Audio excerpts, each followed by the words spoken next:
ఎప్పుడైనా సరే ప్రొటెక్షన్ లేకుండా సెక్షువల్గా ఎక్కువ మందితో కలవటం వల్ల సెక్షువల్గా ఇన్ఫెక్షన్స్ రావడానికి ఒక మెయిన్ రీజన్ను చాలామందికి సెక్స్లో ఎక్కువ మందితో కలవటం వల్ల ఈ సెమినల్ వెసికిల్స్ అంటారు. ఈ సెమినల్ వెసికిల్స్లో ఇన్ఫెక్షన్ అనేది వస్తుంది, లేదా ప్రోస్టేట్లో అయినా సరే ఇన్ఫెక్షన్ వస్తుంది, లేకపోతే టెస్టిస్ బీర్జాల్లో అయినా ఇన్ఫెక్షన్ వస్తుంది. సో ఎక్కువ మందిలో సెక్షువల్గా కలవటం వల్ల టెస్టిస్లో బీర్జాల్లో అయినా ఇన్ఫెక్షన్ రావచ్చు, లేదా ప్రోస్టేట్లో అయినా ఇన్ఫెక్షన్ రావచ్చు, లేదా సెమినల్ వెసికిల్స్లో అయినా ఇన్ఫెక్షన్ రావచ్చు. ఈ 3 ప్లేసెస్లో ఎక్కడ ఇన్ఫెక్షన్ వచ్చినా ఆ ఇన్ఫెక్షన్ అనేది సెక్షువల్గా కలుస్తున్నప్పుడు ఆ ఇన్ఫెక్షన్ను సెమెన్ తొందరగా ఎజాక్యులేట్ అయిపోవటానికి ఆ ఎజాక్యులేటరీ నర్వ్స్ని ట్రిగ్గర్ చేస్తుంది అనమాట. సో ఎజాక్యులేటరీ నర్వ్స్ అనేది ఈ ఇన్ఫెక్షన్ వల్ల ఫాస్ట్గా ట్రిగ్గర్ అయిపోయటం వల్ల ఏమైంది అంటే సెక్స్లో సెమెన్ చాలా ఫాస్ట్గా అవుట్ అయిపోయి ఆ దంపతులు సెక్షువల్గా ఇబ్బందులు ఎదుర్కొంటారు.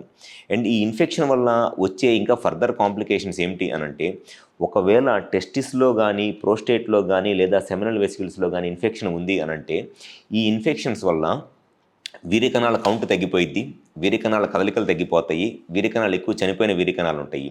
సో దీనివల్ల ఇటువంటి దంపతుల్లో పిల్లలు పుట్టడానికి కూడా చాలా ఎక్కువ సమస్యలు ఎదురవుతాయి.